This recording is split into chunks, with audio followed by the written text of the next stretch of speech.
नमस्कार, आप देख रहे हैं जगत क्रांति टीवी और मैं हूं आपके साथ ज्योतिका।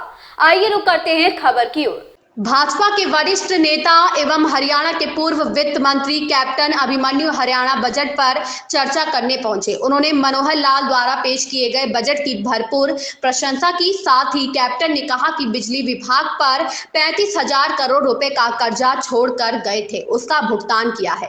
प्रेस कॉन्फ्रेंस के दौरान कैप्टन अभिमन्यु ने कहा कि बजट में समाज के हर वर्ग को लाभ देने का प्रयास किया गया। पूर्व मंत्री ने कहा कि 1,83,000 करोड़ रुपए के बजट को प्रदेश की जनता तक विकास के माध्यम से पहुंचे, ऐसी सरकार की कोशिश है। प्रेस वार्ता के दौरान पूर्व वित्त मंत्री ने सरपंच के द्वारा किए जा रहे आंदोलन पर अपना नजरिया साफ किया तो भूपेंद्र सिंह हुड्डा और कांग्रेस पर जमकर बरसे। पानीपत के विकास को लेकर पूछे गए सवालों का जवाब देते हुए कैप्टन अभिमन्यु ने कहा कि सरकार पानीपत ही नहीं बल्कि सभी जिलों के विकास के लिए बेहतरीन काम कर रही है। बहुत से कार्य पाइपलाइन में हैं जो जल्द पूरे होने की संभावना है। उन्होंने कहा कि बीते 8 वर्षों में हरियाणा सरकार का वित्त प्रबंधन बेहतर हुआ है।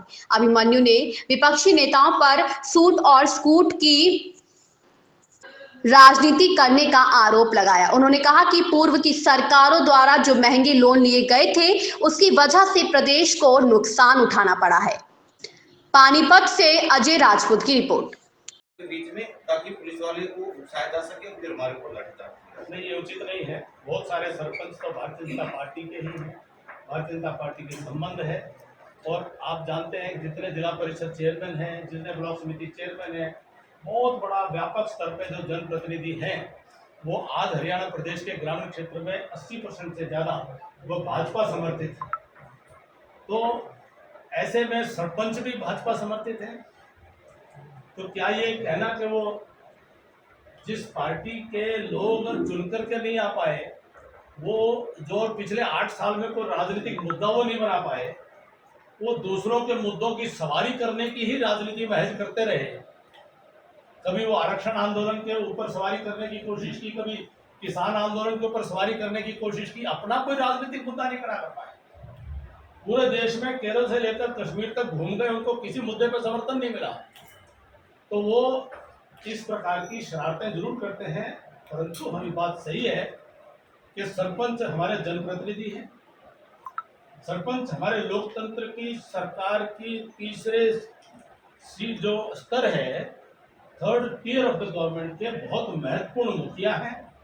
हमारे लिए बहुत आदरणीय है, सम्माननीय है और उनको वही सम्मान मिलना चाहिए जो सम्मान किसी और जनप्रतिनिधि को। कोई सरपंच छोटा नहीं हो जाता और कोई विधायक बड़ा नहीं हो जाता। तो मैं इतनी जरूर कहूंगा कि लोकतंत्र में किसी भी विवाद का समाधान संवाद से है। जनप्रतिनिधि हर स्तर पर उनका आपस में अच्छा व्यवहार होना चाहिए।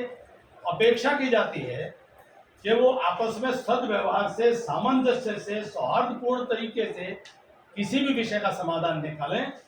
और माननीय मंत्री जी को भी मैंने एक मित्र के नाते उनको मैंने ये सुझाव दिया है कि वो अपनी बातचीत में जो जितना बड़ा होता है उसको उतना झुकना होता है। अपनी बातचीत में शालीनता के साथ में, जरूरी नहीं है कि उनमें जो सरपंच जो आज आंदोलन कर रहे हैं कि वो उनकी नीयत में और उनकी मंशा में कोई खोट है, ऐसा नहीं है।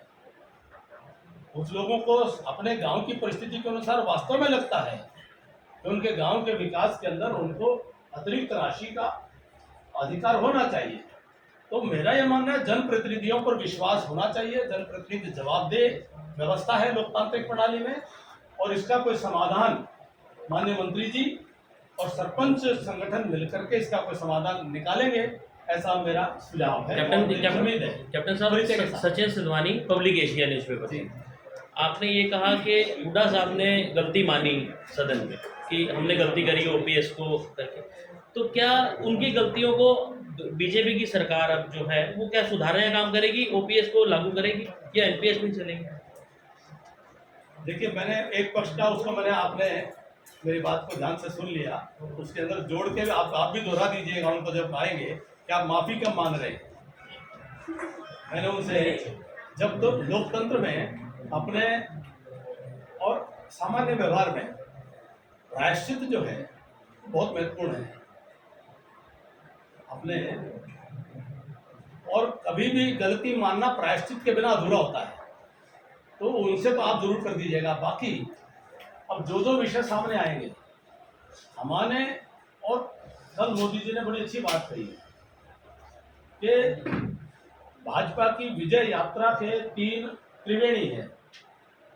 भाजपा की सरकारों का काम, भाजपा की सरकारों का काम करने के पीछे की कार्य संस्कृति और भाजपा के कार्यकर्ताओं का सेवा भाव। तो हमारी सरकार की कार्य संस्कृति ही ये है कि हम किसी विषय को इग्नोर नहीं करते, हम किसी भी विषय को नजरअंदाज नहीं करते। जैसा जैसा वो विषय चलता है, संवाद के माध्यम से विषय को बेहतर समाधान की तरफ कैसे लेकर के जाया जाए कि सबका कल्याण हो और सबके हित में हो।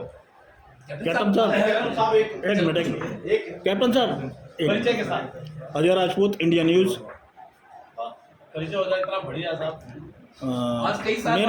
मेरा सवाल ये है, सबसे ज़्यादा रेवेन्यू देने वाला पानीपत सरकार को और सबसे थर्ड क्लास सिटी पानीपत, इसके ऊपर क्यों नहीं ध्यान दिया जा रहा? ऐतिहासिक कहने के लिए ऐतिहासिक बनाया क्यों नहीं जा रहा इसको? आप जैसे श्रेष्ठ पत्रकार से मैं अपेक्षा करता हूं कि रेवेन्यू कितना दिया जाता है वो जरा बताने की कष्ट करें। रेवेन्यू मेरे ख्याल से 7,500 करोड़ का तो एक्सपोर्ट है यहाँ से, और कम से कम 50,000 करोड़ का डोमेस्टिक कारोबार है। उसके आधार पर लगा लीजिए कितना रेवेन्यू जाता होगा आपके सरकार को। 4,000 करोड़ है income tax, direct taxes, indirect taxes और जीएसटी। 4,000 करोड़ एनुअल का रेवेन्यू जाता है सेंट्रल और स्टेट का, 4 से 4.5 तक का। मैं नहीं पर मैं आपसे निवेदन इतना ही करता हूँ, आप मेरे तुम्हारे स्वभाव को जानते हैं कि तथ्यपरक प्रश्न से हम बेहतर जो अपनी प्रेस परिषद हम इसको कहते हैं उसको बेहतर ढंग से कर सकते हैं। तो मैं ये मानता हूँ कि जब भी कोई बजट के प्रावधान बनते हैं, अगर गुरुग्राम विकसित हुआ है तो गुरुग्राम कभी आज से 30 साल पहले की स्थिति में था, तो गुरुग्राम विकसित हुआ राज्य सरकार की, हरियाणा की जनता के खजाने से, क्षेत्र विशेष में निवेश के कारण से। क्षेत्र विशेष में निवेश हुआ तो गुरुग्राम विकसित हुआ। गुरुग्राम ने आज रेवेन्यू बढ़ा रहा है, तो उस रेवेन्यू का लाभ वह पिछड़े जिलों में भी, महेंद्रगढ़ में भी, नारनौल में भी, सिरसा में भी, जींद में जाए। यह एक वितरण का न्याय, जिसको डिस्ट्रीब्यूटिव जस्टिस कहते हैं, वितरण के न्याय के सिद्धांत के अनुरूप पानीपत और विकसित हो, पानीपत का विकास तेज हो, ये हमारा संकल्प है।